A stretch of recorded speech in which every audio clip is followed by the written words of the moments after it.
Alô, alô, alô, alô, alô, muito boa noite para você aí do outro lado. Eu sou o repórter Gustavo Ferreira do valorinvest.com. Começa agora o seu saldo desta sexta-feira 13, saldo da semana, portanto.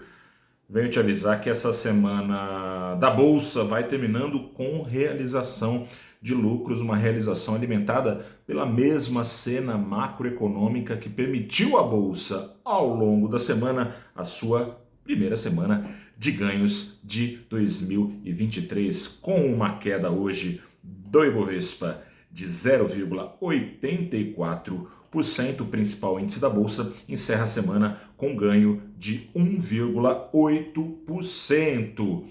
Um ganho que veio, apesar da bomba chamada Americanas ter explodido na noite de quarta-feira e deixado estilhaços por aí, tanto na quinta quanto na sexta, e estilhaços que ainda vão ser sentidos. Acaba de ser informado pelo colunista de O Globo, Lauro Jardim, que a dívida da Americanas é de 40 bilhões de reais. Ou seja, a empresa está quebrada, se isso for confirmado, e por causa disso a empresa estaria à beira de pedir recuperação judicial. Tudo isso a partir de um rombo de 20 bilhões de reais que estaria camuflado nos balanços da empresa de forma diluída ao longo de anos. Antes mesmo de saber dessa recuperação judicial hipotética, a ação da Americanas acumulou uma queda de 70% nessa semana, caiu ontem 77%, subiu hoje 15%, esses 15% aí fizeram só cócegas, como se vê ao sabor desse escandaloso rombo contábil. Meu editor aqui, o Fernando Torres, estava falando, né? Ou é a maior fraude contábil da história do país, ou é o maior erro contábil da história do país. Desdobramentos serão sentidos nessa segunda-feira e, claro, você vai acompanhar no valorinvest.com. Em paralelo a tudo isso, dólar no Brasil ficou 2,5% mais barato na semana, vendido agora a R$ 5,11, e muito em função, contou o Brasil também, mas muito em função dos Estados Unidos. O ciclo de alta de juros por lá parece que está perto do fim. E isso veio trazendo apetite ao risco ao longo da semana no mundo todo, e no Brasil não foi diferente. Mas, depois dos juros americanos subirem dos atuais 4,5% ao ano aos arredores de 5,5%, devem ficar parados por bom tempo nesse lugar. Sem isso, nada de a inflação americana hoje na casa dos 6,5%, cair para a meta de 2% apenas. O efeito colateral disso será o quê? Recessão.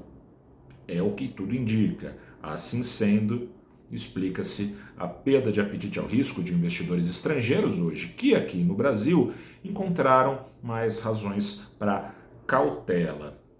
A espera pelo pacote de ajuste fiscal do ministro da Fazenda, Fernando Haddad, veio abrindo espaço para ganhos de apetite ao risco no Brasil desde a semana passada. Na quarta-feira passada, 2 dias, o Ibovespa encerrou uma sequência de 6 altas consecutivas, mas o plano, quando conhecido nessa quinta-feira, não chegou a trazer desgosto, mas foi recebido com alguma desconfiança no mercado. Em linhas gerais, o ministro Haddad pretende aumentar a arrecadação federal, revendo desonerações como a dos combustíveis, o que agrada ao mercado, mas o ministro conta ainda com uma vitória em disputas tributárias nas justiças para talvez, quiçá, vamos ver, zerar o déficit fiscal. Déficit que é a diferença negativa entre receitas e despesas, né, de um governo. Zerar esse déficit já em 2023.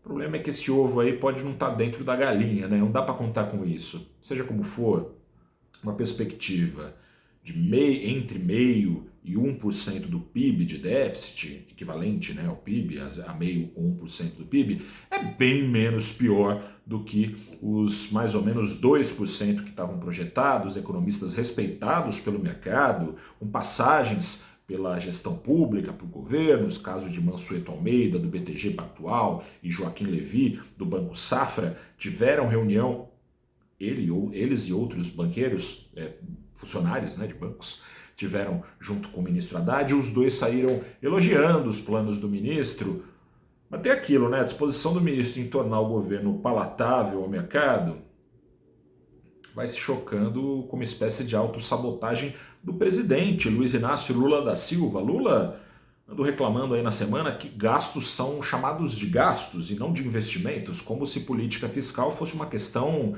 de semântica e não de matemática. Lula critica os juros que são pagos pelo governo, mas aí ele se esquece que se os juros estão sem perspectiva de queda, é justamente porque os negociantes, têm desconfiado que o governo será negacionista, não na ciência. E que bom, né? Essa página aí tá virada, mas negacionista na economia, né?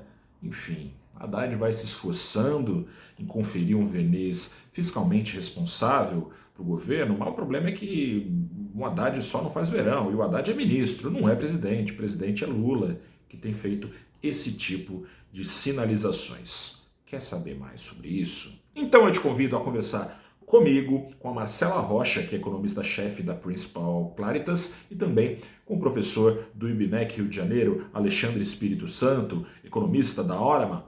Quando? Nessa segunda-feira. Que horas? Às 9 da manhã. Onde? Ao vivo no canal do Valor Invest. No YouTube, no LinkedIn, no Facebook, no Twitter ou no Instagram. Debateremos quais as perspectivas econômicas sob o governo Lula em 2023. Aguardamos você ao vivo para tirar suas dúvidas em tempo real. Prepare as perguntas, se quiser deixar já alguma pergunta aqui embaixo, eu vou estar de olho. E também ao vivo, conforme acompanha, você pode deixar a sua dúvida que vai ser tirada por eles ao vivo, dois dos economistas mais respeitados deste nosso Brasilzão. Quer saber mais sobre Americanas? Fique de olho também no valorinvest.com. Estamos aqui sextando desta maneira, de olho no que será dessa que é uma das empresas de maior porte do Brasil, que pelo que parece vai deixar de ser. Vamos ver, né? Grande abraço para você, que a próxima semana seja uma semana mais calma. Essa semana teve até a tentativa de golpe, né? Meu Deus do céu, tomara que não tenha mais isso, né? Enfim, um grande abraço para você. Boa noite, até a próxima e tchau.